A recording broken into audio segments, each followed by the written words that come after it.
विधानसभेचे निकाल लागले आणि अनेक ठिकाणी अनेक जणांच्या मनात कटकट सुरू झाली।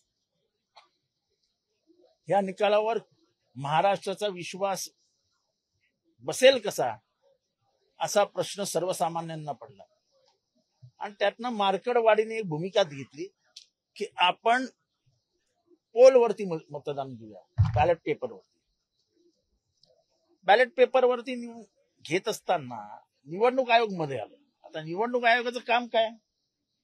निवडणुका संपल्यानंतर निवडणूक आयोगाचं काम काय? आणि जर मला माझ्या गावामध्ये बॅलेट पेपरवर निवडणूक घ्यायची असेल तर त्याच्यात पोलिसांचा काय संबंध? तुम्ही हे घ्यायचंच नाही का? घ्यायचं नाही? आम्हाला टेस्ट घ्यायची आहे, आम्हाला महाराष्ट्राला दाखवून द्यायचंय काय खरं आणि काय खोटं। हे गावातल्या लोकांनी घेतलेल्या निर्णयावरती वरवंटा फिरवण्याचं काम जर लोकशाहीने निवडून आलेल्या सरकार करत असेल, ते लोकशाहीने निवडूनच आलेले नाहीत। 74,000 मतं जास्त, 5 वाजताचं वोटिंग पर्सेंटेज वेगळं, 74 लाख, 5 वाजताचं वोटिंग पर्सेंटेज वेगळं, नंतरचं वोटिंग पर्सेंटेज 13% वाढलंय। 13% म्हणजे एकंदर मतदानाच्या 1/4 वाढवलंय। हे 1/4 कुठनं येतात? आणि मी साधा माणूस म्हणून सांगतो की निवडणुकीचं जे मशीन आहे it is a simple calculator. 1 + 1 + 1 + 1 5 झाले, ते 6 होतातच कसे?